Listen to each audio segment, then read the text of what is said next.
2차 시에서는 우리 저수지, 호소에 대해서 하겠습니다. 근데 호소는 하천과 달리 물이 정체되어 있기 때문에 그 부영양화라는 현상이 일어나거든요. 물에 영양 성분이 많아지는 이런 것에 대해서 공부해 보도록 하겠습니다. 그래서 일반적으로 저수지가 만들어지면 이거 연못으로 생각해도 됩니다. 만약에 연못이 우리 주변에 있다면 처음에는 굉장히 깨끗한 물이 투명한 곳이에요.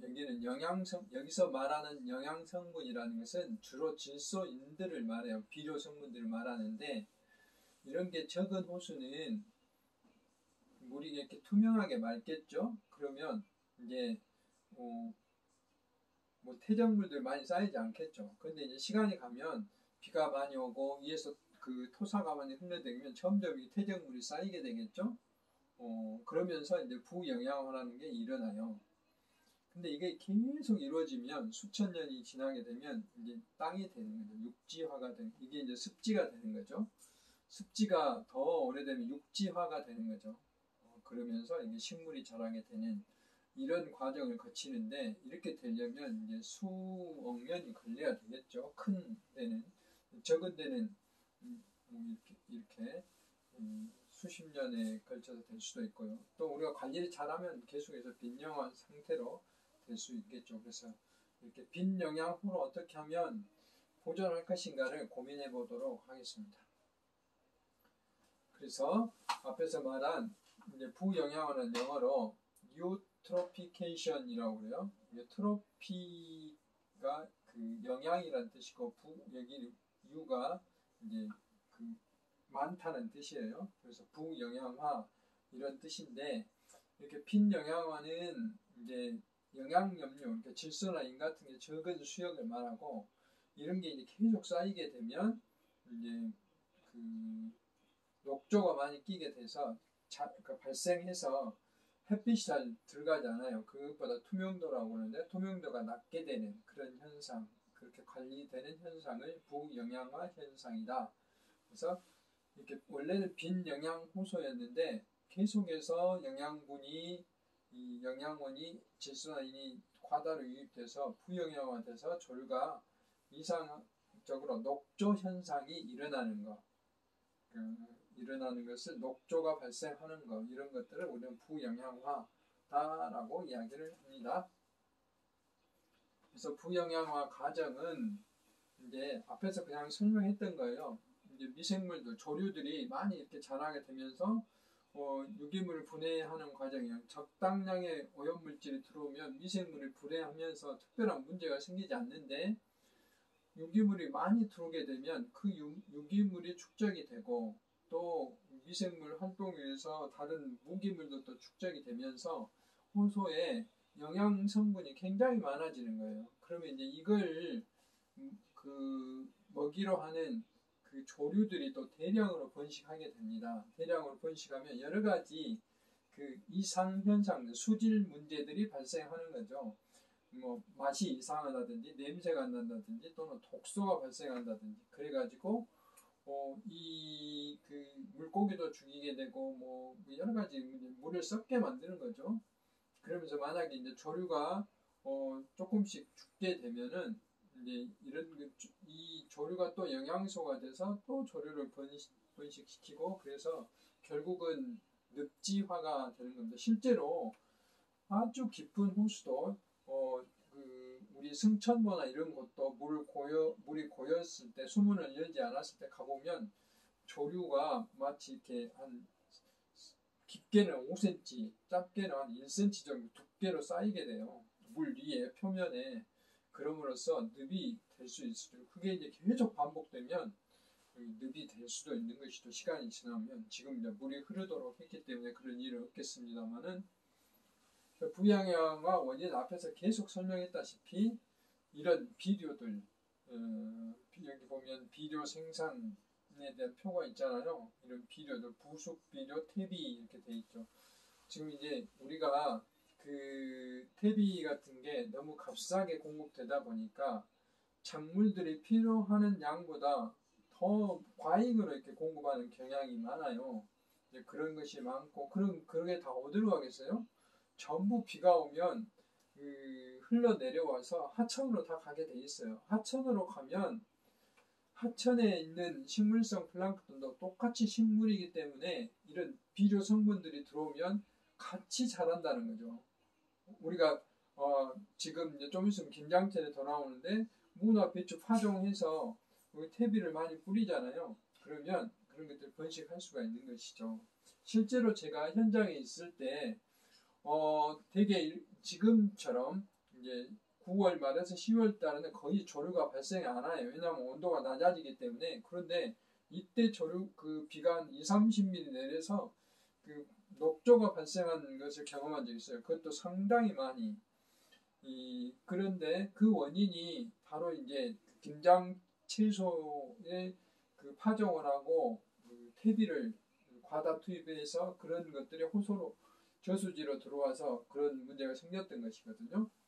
그리고 이제 여름철에는 주로 이제 성층 현상이 일어나죠. 성층 현상이 일어나고 제가 수돗물 시간을 설명했습니다. 그다음에 전도 현상이라는 것은 윗물과 아랫물이 이렇게 섞이는 거예요. 물도 똑같이 환절기가 있어요. 봄하고 가을에는 물이 이제 윗물하고 아랫물이 밀도차 때문에 이렇게 계속 순환하면서 섞이게 되는 거고, 여름처럼 겨울에는 성층의 윗물과 아랫물이 섞이지 않습니다. 그럼으로써 이제 영양물이 축적할 수 있는 거고, 되게 온도가 좀 높았을 때 조류가 활발히 활동할 수 있기 때문에 이런 거, 그 다음에 이제 하수라든지 또 질소인 비료들이 들어온다든지 산림 비저오염원들이 들어온다든지 이런 것 때문에 이제 부영양화가 일어날 수가 있다는 겁니다. 그래서 부영양화가 일어나면 가장 먼저 우리가 눈으로 볼 수 있는 게 이렇게 녹조가 끼는 거예요. 녹조인데 왜 색깔이 이 색깔이냐 하는데, 녹조가 좀 시간이 오래되면 이런 색깔로 또는 남색으로 변합니다. 이런 색깔로 변하는 것이고, 이것을 이제 그 녹조가 발생한 것을 물꽃 현상이라고 하거든요. 영어로 워터 블룸, 그래서 물에 꽃이 피었다. 조류가 발생한다는, 그래서 물꽃 현상, 한자로 수환 현상 이렇게 표현도 합니다. 그래서 유기물이 증가하게 되고 가장 큰 문제는 녹조가 발생하면 냄새나 맛에 이상이 생겨요. 그럼으로써 수돗물에서 곰팡이 냄새나 흙냄새 이런 게 나게 돼서 수돗물을 마시는데 굉장히 어렵게 만들죠. 곰팡이 냄새나 흙냄새는 정수기로도 잘 안 걸러집니다. 그만큼 얘들은 적은 아주 미량에서도 냄새를 감지할 수 있어요. 이것들은 얼마 전에 인천에서 유충 사고가 났던 활성탄으로 숯가루로 이것들을 냄새는 걸러내야 되거든요. 이제 그렇게 민감한 것들이어서 부영양화가 일어나지 않도록 관리를 잘해야 되겠죠. 물 맑기, 투명도가 낮아지는, 그리고 부영양화가 일어나면 바닥층은 산소가 거의 없어지는 무산소, 저탄소, 저산소 이런 시기가 된다. 그럼으로써 물고기가 죽고 생태계가 파괴되는 이런 문제가 발생할 수도 있다라고 이야기를 할 수가 있고요. 근데 부영양화 특성은 빈영양호하고 비교해보면 안 돼요. 일단은 물의 맑기, 투명도가 이제 투명도 어떻게 재냐면 약 30cm의 쟁반 모양의 판이 있어요. 그 판을 4등분해서 양쪽에 두 군데는 까만색으로 칠하고 또 두 군데는 하얀색으로 칠해서 배 선박 위에서 줄자로 계속 내려요. 그래서 우리 눈에 보이지 않을 때까지 반복해서 이렇게 내립니다. 햇빛이 비치지 않는 응달에서 그렇게 해서 그 투명도 판이 안 보일 때까지 내려요. 그 시점이 투명도인데 그것이 굉장히 2m까지 낮고 2m 이상, 어떨 때는 2m가 안 되는 것도 꽤 있어요. 부영향이 일어나면. 물색이 이제 녹색이라는 것은 아까 말한 녹조가 발생해서 그러겠죠. 꼭 그렇고 COD나 BOD 같은 농도가 높고 용존산소가 낮아지게 되는 거죠. 근데 여기 보면 포화라는 게 산소가 굉장히 많다는 뜻이에요. 빈영양호는 항상 위가 더 낮은데 많은데 부영양화 되면 그 표층, 그러니까 표면은 포화가 되고 바닥은 아까 이야기했다시피 산소가 없게 돼요. 왜 이런 현상이 일어나냐면 그 플랑톤, 식물 플랑톤이 많이 번식하게 되면 얘들 식물이기 때문에 광합성을 활발히 해요. 광합성을 하면 어쩌죠? 이산화탄소하고 물하고 반응을 해서 뭘 만들죠? CH5를 만들죠. CH5를 만들면서 CH5가 그 탄수화물이죠. 그리고 남은 산소를 계속 방출을 시켜요. 그때 산소가 계속 많이 나오는 거죠. 여러 번 이야기를 했어요. 제가 그 수돗물 시간에도 이야기를 했고 생태계 시간에서도 이야기했고 그 다음에 그 남조류가 지구를 그 지구에 산소를 부여했다 했을 때 광합성 할 때 산소 이산화탄소하고 물하고 반응해서 탄수화물 만들고 산소를 방출한다 이야기 여러 번 했어요. 그 원리 때문에 부영향이 발생하면 초기에는 표면에는 산소가 굉장히 많아집니다. 이걸 잘못 오해하면 그 수질이 좋다고 판단할 수도 있는데 그 상수소에 근무한 사람 필수가 안 되고 또 산소를 많이 배출하고 이산화탄소를 많이 흡수하기 때문에 그 산성도가 알칼리화 돼요. 알칼리화.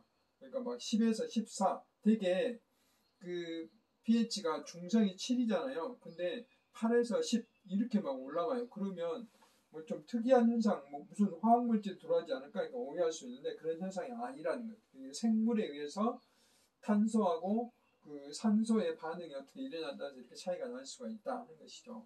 그래서 이제 부영양화가 일어나면 우리가 녹조라떼라고 이야기하죠. 이렇게 녹조가 많이 발생하는데 이거 발생에 따라서 왜 문제인가? 이것은 생태계 균형 파괴와 물을 이용할 수 없도록 만들기 때문에 그렇다라고 이야기할 수 있어요. 그래서 우리나라의 물 문제의 그 가장 중요한 게 사실은 녹조예요. 이제 직접 결론적으로 말하면. 그 원인이 되게 하는 것은 아까 그 영양염이가 온다든지 비점 오염원이 들어온다든지 뭐 이런 것인데 그것이 바로 물을 사용할 수 없도록 냄새, 독소, 생태계 파괴 이런 것을 일으키기 때문에 그래요. 이렇게 많은 조류들이 발생해서 현미경으로 봐야 될 하나하나의 세포들을 뭉치게 되면 이렇게 물 색깔을 완전히 변하게 만드는 거죠. 이 조류는 이미 생태 시간에 이야기했죠. 1차 생산자예요. 물속에서 생산자예요. 생산자.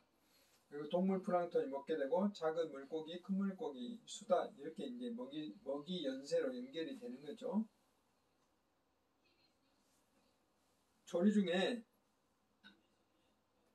제일로 우리가 이제 신경 써 주의를 기울여야 될 게 남조류예요. 이게 남조류가 녹조의 주 원인종이에요. 남조류가 실제로 이게는 이제 왜 남조류냐면 얘들 좀 죽어가면 정말 남색으로 보여요. 남색으로. 이 현미경으로 이렇게 확대해 보면 10마이크로미터니까 엄청 작은 것들이죠. 마치 개구리 알처럼 보이기도 하고 또 이렇게 염주를 모아놓은 목걸이처럼 보이기도 하고 이거는 아나베나 이건 마이크로시스티스 이거는 머리카락처럼 보인다 해서 오실라토리아 이렇게 해요. 이런 것들은 냄새를 유발시키기도 하고 또 녹조 현상을 유발시키는 대표적인 조류예요. 만약에 이제 수질관이라는 사람들은 얘들은 뭐 필수적으로 알아야 되는 그런 종류들이고 또 다른 모양을 찍어놓으면 이게 아나베나 오실라토 머리카락처럼 생겼잖아요. 마치 꼭 그 개구리 알처럼 새있는 마이크로시스티스 아파지노메논이라는 것도 있어요. 이런 것들은 다 냄새를 내고 또 독성 물질을 내는 그런 특징들이 있어요.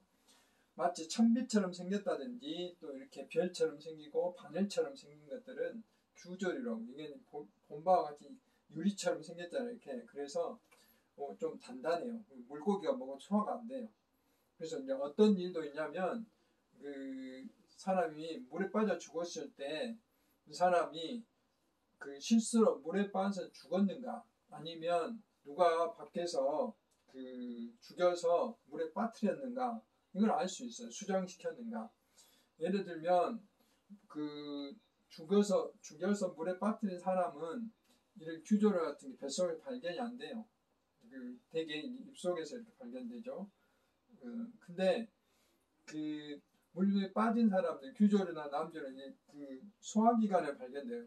그러니까 남조류 같은 경우 어느 정도 소화가 될 수도 있는데 이런 규조류들은 소화가 안 되고 그대로 남아있어요. 그래서 이것은 법의학자들이 이런 방법으로 평가를 해요. 제가 이제 과거에 그 법의학 교수님하고 이런 연구를 같이 해본 적이 있었어요. 이 조류를 가지고. 녹조류라든지 이건 좀 착한 조류입니다. 우리가 물을 대야에 떠놓으면 금방 발생하는 맨 처음에 발생하는 조류, 대량 반사가 물 색깔은 변하는데 특별히 어떤 위험을 가하진 않아요.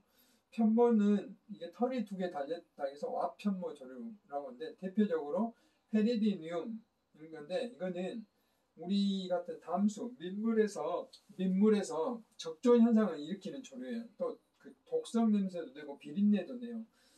저도 이걸 한번 경험한 바가 있는데 마치 이게 많이 번식하면 그 핏물 돼지를 잡아가지고 핏물을 퍼뜨려드리는 것처럼 물이 변해버려요.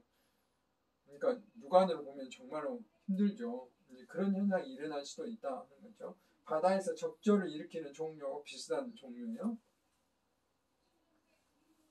이제 녹조는 왜 발생하는가? 아까 부영양화하고 똑같아요. 이거는 녹조는 바로 이제 이런 비료성분, 질소인들이 들어오고 생활하수 비점 오염원이 들어오기 때문에 그렇다고 이야기할 수 있어요. 이렇게 주변에서 녹조가 발생한 현상들이죠. 그리고 이제 조류가 번식하는 그 환경은 일단은 여름철에 번식이 잘 된다는 거죠. 어느 정도 온도가 있어야 돼요. 그 다음에 햇빛이 잘 비쳐야 돼요. 왜냐하면 식물이기 때문에. 그 다음에 잔잔한 바람, 너무 바람이 많이 불어도 안 되고 또 바람이 완전히 안 불어도 안 돼요. 섞여야 되기 때문에 잔잔한 바람, 물의 흐름이 완만해야 돼요. 이렇게 물이 빠르게 흐르는 강에서는 조류가 자랄 수가 없어요. 질소인 같은 먹이가 이렇게 많이 들어와야 되죠. 그래서 생활하수나 이런 농축산 폐수, 비료 성분들이 들어오면 이런 것들이 이런 그 조류를 잘 자라게 만든다 그 말이죠. 그래서 조류가 일어나게 되면 이런 녹조 현상, 담수 적조, 아까 제가 핏물 뿌려놓은 것 같이 보인다고 그랬는데 색깔이 좀 그래서 그런데 실제로 이게 빨간색이에요. 그 다음에 이제 남조류는 언제 많이 발생하냐면 아까 그 여름철에 많이 발생하는데 특히 언제 이렇게 질소인 같은 비료 성분이 많이 드러나면 여기 보면 이게 저수류잖아요. 이렇게 낮았는데 높아졌다는 것은 비가 많이 왔다는 이야기예요. 비가 많이 왔을 때 뭐가 들어오죠? 비점 오염원이 들어오잖아요. 그러니까 비가 와서 저수율이 높아지면 조금 있다가 남조류가 이렇게 증가되는 거죠. 이걸 이제 잊히고 중요하려고 남조류 증가되는 이런 현상을 볼 수 있어요. 그래서 이렇게 먹이가 들어왔기 때문에 이런 현상이 일어나요. 그래서 비가 온 이후에 몇 주간은 굉장히 주의를 기울여야 된다 하는 것이죠. 이런 조류들이 발생한다 하는 거고 실제로 이제 그 조류를 단기적으로 제거하는 많은 방법들 노력을 하고 있어요. 완전한 방법은 없습니다. 왜냐하면 상류에서 비점 오염원이 들어오지 않도록 하는 근원적인 방법을 해야 되는 게 쉽지는 않죠. 인공 습지를 만든다든지 다양한 방법을 하고는 있지만 그렇게 쉬운 일은 아니에요. 그래서 그 수중 폭기 시설 위쪽하고 여기에 기둥을 박아서 물을 이제 이렇게 기둥을 박아서 여기다 공기를 집어넣으면 공기탄이 만들어 이렇게 한 번씩 이렇게 물이 돌도록 하는 거예요. 이게 이제 거의 3일에 한 번씩 돌 수 있도록 한 5, 6분만에 한 번씩 물이 터지게 만드는 거예요. 이렇게 컴프레서로 공기를 공급해서 이렇게 이제 물이 공급되는 거죠. 그럼 이 물과 아랫물을 섞이게 만들기 때문에 밑으로 내려가면 햇빛이 없잖아요.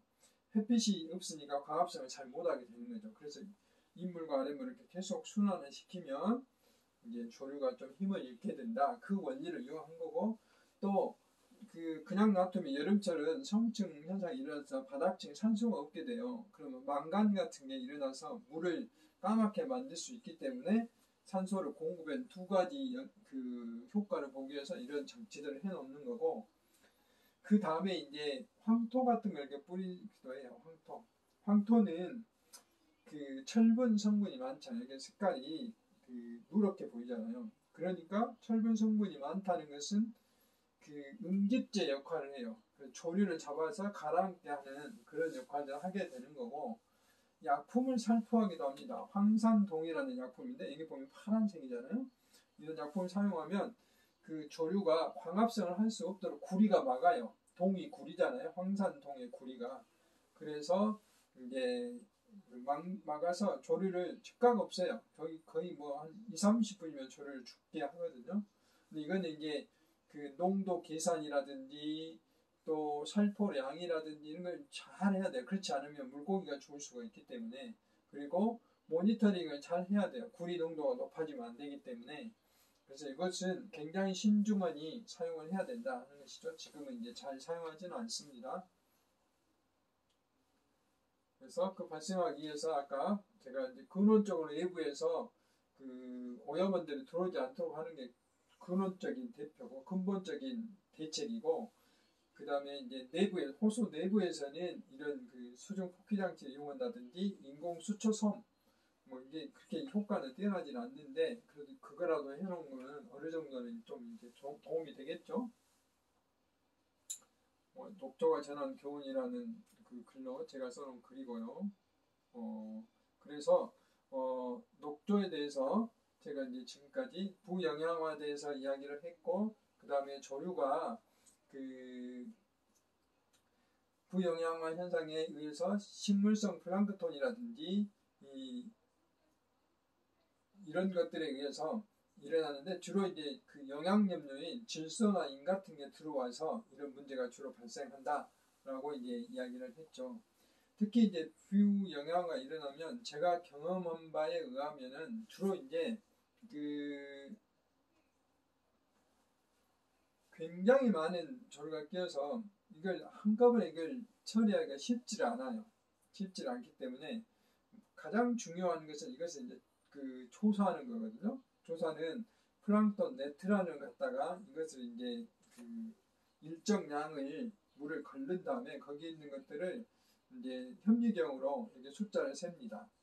그래서 그 몇 개 이상이면 조류 주의보 이상이다, 몇 개 되면 조류 경보 이상이다, 이렇게 이제 하는 거죠. 그 다음에 그 어느 정도 이제 발생을 했을 때 이런 그 농도를 계산해서 여기 있는 황토를 뿌린다든지 또는 여기 있는 황탄동을 살포한다든지 이런 이제 역할들을 하는데, 상수원에서 이걸 다 제거하는 건 쉽지 않아요. 그래서 이제 어떤 거냐면 치수탑이 있죠. 치수탑이 있으면 이 조류들이 주로 그 상층 부분에 주로 위치하고 있기 때문에 그 조류들을 분포하고 있는 것보다 아래층에서 치수를 하면 좋겠죠. 이렇게 밑에 층에서.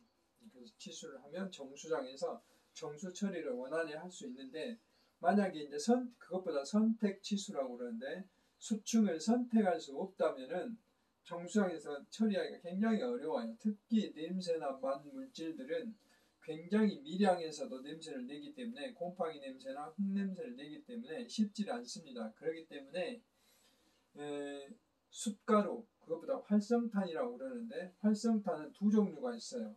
그 분말 활성탄이 있고 그 다음에 그 입상 활성탄이 있는데, 분말 활성탄은 주로 이제 그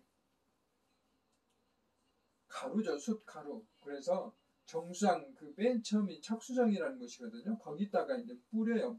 물하고 섞어서 뿌리게 되면 걔들이 그 조류가 내는 냄새 물질을 잡아주는 거죠. 근데 이것은 이제 어느 정도 가면 다시 침전지에서 가라앉혀야 되는 거죠. 그렇지 않으면 수돗물로 까만 물이 나올 수 있기 때문에. 그리고 인천에서 유충을 발생시켰던 활성탄은 덩어리로 된 입상 활성탄이라고, 덩어리로 된 활성탄이어서 마치 모래 여과지처럼 어떤 통을 만들어 놓고 거기에 활성탄을 쌓아 놓고 물을 위에서 아래로 이렇게 통과시키면은 그 냄새 물질 같은 게 제거가 되는 것이죠.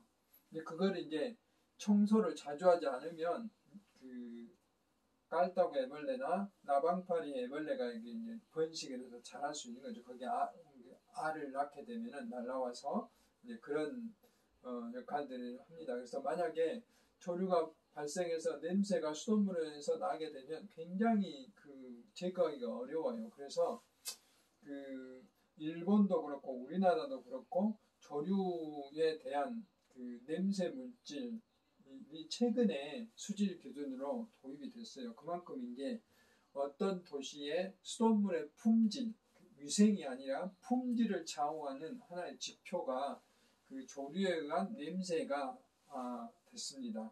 그래서 그만큼 신경을 쓰고 있고, 그렇게 하기 위해서는 이제 일반적인 정수 처리로는 쉽지 않기 때문에 이제 많은 도시들이 고도정수 처리를 도입을 하고 있어요. 고도정수 처리는 오존 처리를 하고 그 다음에 활성탄 처리를 하는 것들을 말을 합니다. 그래서 그런 처리를 하게 되는 거고, 상수원에서도 이와 같이 이제 같은 노력들을 하고 있는데, 특히 이제 우리 상수원에 가면 주암호라든지 동목호라든지 이런 상류 쪽에 가면 그 인공 습지들을 되게 5개에서 6개씩 조성을 해놨어요.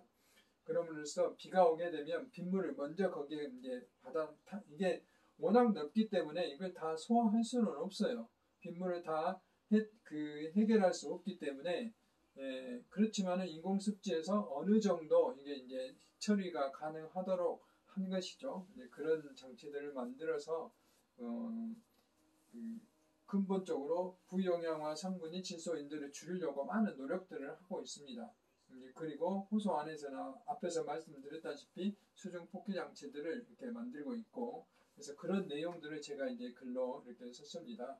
앞에 내용을 내가 너무 빨리 설명을 해서 시간이 좀 부족해서 제가 다시 반복 설명을 한 거예요. 여러분들 이해하시고 왜 똑같은 이야기를 계속 하는지 이렇게 오해하지 마시기 바랍니다. 그래서 제가 그런 내용들에 대한 내용들을 쭉 담아서 이렇게 글로 써놓은 내용들을 참고하시기 바라고 3자 시에 때 또 보도록 하겠습니다. 수고하셨습니다.